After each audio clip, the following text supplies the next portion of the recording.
자, 이번 시간에는 교재 731페이지의 해외 파견 근로자의 연말정산을 좀 설명드리겠습니다. 자, 해외 파견 근로자란 것은 여러분 아신 것처럼 우리 회사에 근무했던 직원을 외국의 법인으로 파견 보내는 걸 말하는 것인데, 자, 이걸 세법 측면을 잠깐 보게 되면은 여러분 우리 회사에 근무했을 때를 무슨 근로소리라 부르냐? 국내 근로소리라 불러요. 자, 그러면 여러분, 요 해외 파견 직원이 국내에서 근무했을 때 받은 급여를 세법은 국내 근로소리라 부른댔죠. 근데 이제 요 직원이 우리 회사에서 해외 현지본에 파견 나가죠. 그러면 이제 어디서 근무하고 있어요? 외국에서 근무하고 있죠. 그걸 우리가 국외 근로소득이다 이렇게 표현해요. 그러면 이제 우리가 국내 근로소득이냐 국외 근로소득이냐를 구분한 이유는 바로 얘 때문에 그래요.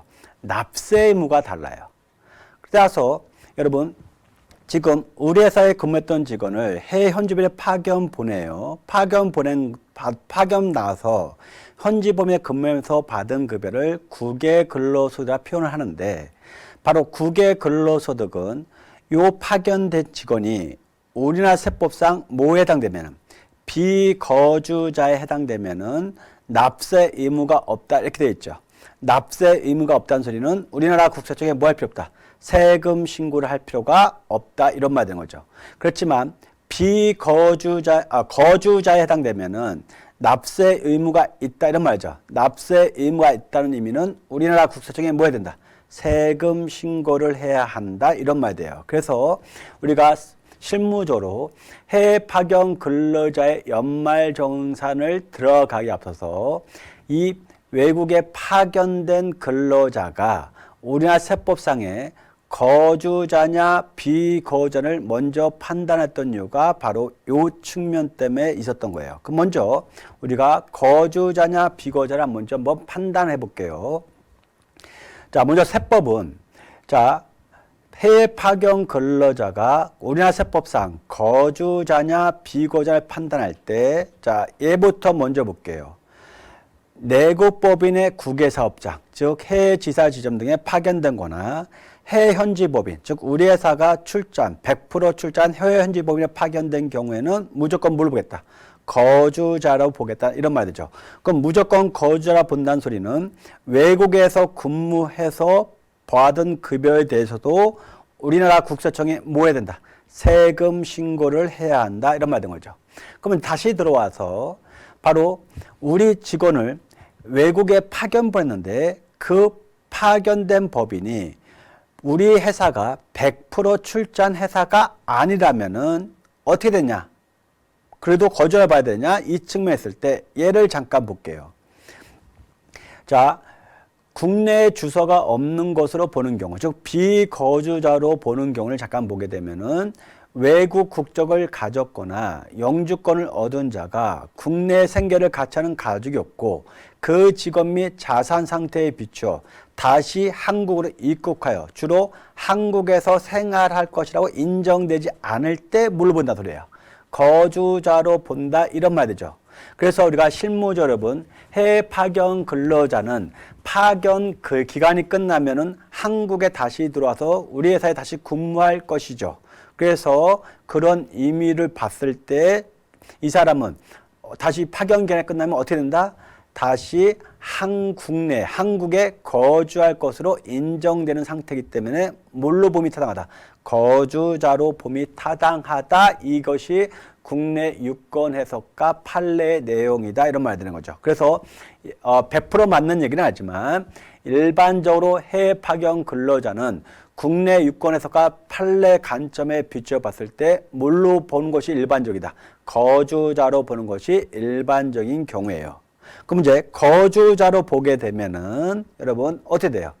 외국에 근무하면서 받은 급여에 대해서도 우리나라 국세청에 뭐 해야 된다? 세금 신고할 의무가 있다. 이런 말이 되는 거죠. 자, 됐어요. 그래서 여러분 이제 다시 정리하면 이거죠. 일반적으로 해외 파견 근로자는 뭘로 본다? 거주자로 보는 것이 일반 유권 해석이랬죠. 그러면 거주자로 보게 되면은 비록 외국에서 근무함으로써 받은 급여를 국외 근로소득자 표현하는데 물어보니까 일반적으로 거주자 보니까 우리나라 국세청에 뭐 할 의무가 있다? 납세할 의무가 있다. 자, 국세청에 납세할 의무가 있기 때문에 바로 우리가 이런 말을 했던 거죠. 이 파견된 인도네시아 현지본에 파견된 직원을 급여를 한국에서 지급하면 국내 법인이 지급하게 되면 급여를 지급할 때마다 원천 징수하고 다음 연도에 뭐 한다? 연말정산을 해줘야 한다. 왜냐하면 세금 신고 의무가 있기 때문에. 만약에 국내 법인이 급여를 지급하지 않고 현지 법인이 급여를 지급하는 경우는 어떻게 했냐? 우리 회사가 원천 징수를 못하죠. 그러니까 당연히 모두 할 수가 없어요. 연말정산을 하지 못하니까 파견된 직원이 직접 5월 달에 뭐 해야 된다? 종합소득 확정 신고를 통해서 세금 신고를 해줘야 한다. 자, 이거를 말하고 있는 것이 바로 이거예요. 외국에서 벌어들인 급여에 대해서 거주자에 되면은 국세청에 세금 신고할 의무가 있다. 이 말이 바로 얘를 말하고 있는 거다. 이렇게 보시면 될 것 같고요. 자, 그러면은 우리가 해외 파견된 근로자를 세법상 거주자로 봤다면은 국외에서 근무하면서 받은 급여에 대해서 우리나라 국세청에 세금 신고할 의무가 있는데, 자, 세금 신고할 때 우리가 하나 살펴볼 것이 뭐가 있냐면은 교재 732페이지를 보게 되면 바로 국외 근로 비과세라는 규정이 있어요. 즉, 국외 근로 비과세라는 것은 자, 직원을 외국에 파견을 보냈을 때 파견하면서 외국에서 근무하면서 받은 급여를 우리가 국외 근로소득에 분배했죠. 바로 그 국외 근로소득에 대해서 일정 금액을 한도로 비과세를 적용해 주는 것이 있는데 바로 외국의 건설 현장에 근무할 때는 월 300만 원으로 비과세 준다. 그 외에는 월 100만 원 한도로 비과세 준다는 규정이 있어요. 바로 국외 근로 비과세를 적용받을 수 있다. 그래서 여러분, 만약에 일반적인 해외 파견 근로자는 월 얼마 한도로 비과세 받을 수 있어요. 100만 원 한도로 비과세 받을 수 있기 때문에 2023년도에 1년 내내 파견된 직원의 경우에는 연간 총 얼마를 한도로 1,200만 한도로 비과세를 적용받을 수 있다. 여러분, 비과세를 적용받을 수 있다는 소리는 비과소득에 대해서는 뭐가 부과되지 않는 거예요? 세금이 부과되지 않기 때문에 그만큼 세제 혜택을 볼 수 있다. 자, 이 측면을 보고요. 그래서 여러분, 첫 번째 해외 파견 근로자의 연말 정산 측면에서 첫 번째 여러분이 기억하실 것은 바로 해외 파견 근로자의 근로소득은 국외 근로소득에 해당돼서 무슨 혜택을 받을 수 있다? 비과세 혜택을 받을 수 있다. 첫 번째를 기억해 주시고요. 두 번째, 뭐가 있느냐? 바로 요게 있어요. 자, 여러분 얘를 잠깐 볼게요. 자, 인도네시아 현지 법인의 직원을 파견 보냈어요. 그럼 여러분, 인도네시아 세무당국 측면에서는 자기 나라에서 돈을 벌고 있는 거죠. 그래서 당연히 뭘 부과해요? 세금을 부과하겠죠. 그리고 또한 우리나라 국세청을 관점을 볼게요. 지금 여러분, 우리가 해외 파견 근로자를 뭐라 판단했어요? 거주자로 판단했죠. 거주자에 해당되면은 우리 나라 국세청에도 뭐 할 의무가 있다? 소득 신고와 세금 납부할 의무가 있다 했죠. 그럼 여러분, 이 해외 파견 근로자는 동일한 소득에 대해서 인도네시아에도 세금을 납부하고 또한 어디에도 세금을 납부해야 돼요? 한국의 국세청에도 세금을 납부하는 무슨 문제가 발생해요? 이중 납부 문제가 발생해요. 바로 이 이중 납부 문제를 해결하기 위해서 도입한 제도가 뭐다? 외국 납부세 공제예요. 그래서 여러분, 교재 733페이지 보게 되면은 양가로 4번에 외국 납부세 공제가 있죠. 바로 여러분, 해외 파견 근로자에 대해서 우리나라 국세청에 세금 신고할 때 외국에, 즉 지금 사례에서는 인도네시아 세무당국에 납부한 세금에 대해서 아래와 계산된 금액을 한도로 뭘 신청할 수 있다? 외국 납부세 공제를 신청해서 공제받을 수 있다. 자, 요게 외국 납부세 공제예요. 자, 여기서 외국 납부세 공제를 들어갔을 때 여러분이 하나 더 주의할 점 뭐냐? 일반적으로 여러분들 해외 파견 근로자의 경우에 외국에 납부한 세금을 외국 납부세 공제로 공제받을 수 있다는 것은 다 알고 계시는데, 자, 요걸 간혹 누락하는 경우 있어요.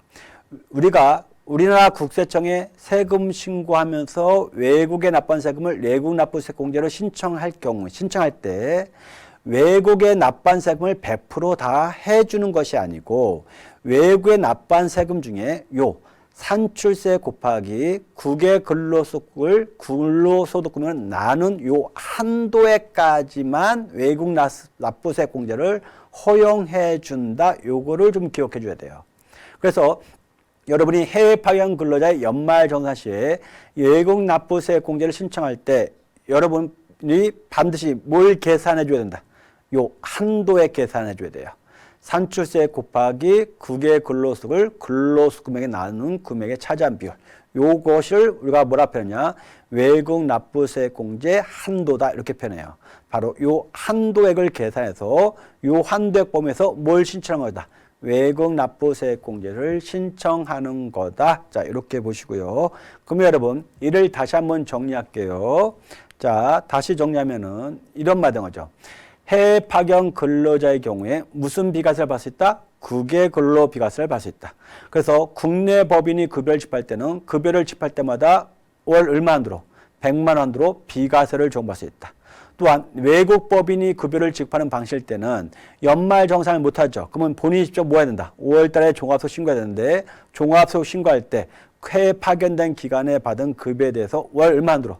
100만 원으로 비과세를 적용해서 신고를 해주면 된다. 이런 말인 거죠. 그 두 번째 다시 정리하면은 해외 파견된 직원은 외국에 있는 세무당국에 세금을 납부한 것이 있을 텐데 그 세금을 납부한 것을 뭘로 신청할 수 있다? 외국 납부세 공제로 신청할 수 있다. 이렇게 보시고요. 자, 그럼 이제 이 내용을 정리해서 해외 파견 근로자의 연말정산 측면에서 다시 정리하게 되면 이렇게 된 거죠. 직원을 우리 국내 법인에 근무했던 직원이 해외 현지법에 파견 나갔을 때 이 파견된 직원의 근로소득을 우리가 세법상 국외 근로소득이라 표현하는데 국외 근로소득의 경우에는 거주자냐 비거주자에 따라서 납세 의무가 다르겠죠. 비거주자에 해당되면은 국외 근로소득에 대해서는 우리나라 국세청에 세금 신고할 필요가 없고 거주자에 해당하는 경우만 우리나라 국세청에 세금 신고할 의무가 있다 했죠. 그리고 그래서 우리가 해외 파견 근로자의 경우에는 우리나라 세법상 거주자에 해당되느냐 비거주자에 해당되느냐를 판단해야 되는데 우리나라 유권 해석과 판례를 비교했을 때 일반적인 해외 파견 근로자는 뭘로 본다? 거주자라 본댔죠. 그래서 거주자라 보게 되면은 바로 인도네시아에서 근무하면서 받은 급여에 대해서도 우리나라 국세청이 뭐 해야 된다? 세금 신고해야 한다. 자, 세금 신고해야 되는데, 자, 이제 그 세금 신고를 들어갈 때, 그걸 우리가 연말정산에 필요한 것인데, 바로 파견된 직원을 급여를 국내 법인이 지급하게 되면은 국내 법인이 매달 급여를 지급할 때 뭐 해야 된다? 원천 징수한다. 원천 징수할 때 국외 근로소득에서 뭘 받을 수 있다? 비과세를 적용해서 비과세를 뺀 총급받고 원천 징수하면 된다. 자, 그리고 원천 징수한 소득에 대해서 다음 연도에 뭐 한다? 연말 정산을 수행해 주는데 연말 정산할 때 바로 인도네시아 세무당국에 납부한 세금이 있겠죠. 그거를 뭘로 신청한다? 외국 납부세 공제로 반영해서 공제 처리해 주면 된다. 자, 요게 이 경우였던 거죠. 해외 파견 근로자의 급여를 누가 지급하는 방식일 때? 국내 법인이 지급하는 방식일 때의 연말정산이라는 거죠. 그렇지만 반대로 인도네시아 현지 법인에 파견된 급여를 국내 법인이 지급하지 않고 현지 법인이 급여를 지급하는 방식이라면은 자, 현지 법인이 급여를 지급할 때는 내 국내 법인이 연말정산을 수행해 줄 수가 없죠. 그래서 이런 경우에 외국 법인이 급여를 지급하는 경우에는 국내 법인이 원칙적으로 연말정산을 해줄 수 없기 때문에 근로자 본인이 직접 다음도 5월달에 뭐 해야 된다? 종합소득 확정신고를 해줘야 돼요. 종합소득 확정신고를 본인이 직접 해줘야 되는데 확정신고를 할 때 여러분 이 직원의 급여는 근로소득이죠. 그리고 국외 근로소득이죠. 그래서 무슨 혜택을 받을 수 있다? 비과세 혜택을 받을 수 있다. 그래서 비과세를 뺀 나머지 금액 갖고 종합소득 신고를 해주면 된다. 그리고 또한 외국 인도네시아 세무당국에 납부한 세금에 대해서 종합신고할 때 뭐 신청하면 된다? 외국 납부세 공제 신청하면 된다. 자, 이렇게 이해하시면 돼요. 그래서 여러분 해외 파견 근로자의 연말 정산하는 것은 법상으로는 어떻게 구분을 해줘야 되냐? 우리 회사가 급여를 지급하는 방식이냐 현지 법인이 급여를 지급하는 방식에 따라서 세금 신고 방식을 달리 가져가야 된다. 이렇게 달리 가져가야 된다. 자, 이거를 세법적으로 뭐라 표현하는 거냐? 이거를 해외 파견 근로자의 연말 정산이다. 이렇게 표현하는 거다. 이렇게 이해하시면 돼요. 자, 이제 여러분 지금까지 해외 파견 근로자의 연말 정산의 기호를 설명드렸습니다. 보충 설명 들으시냐고 고생 많으셨습니다. 항상 건강하시고 행복하시길 바랍니다. 예, 감사합니다.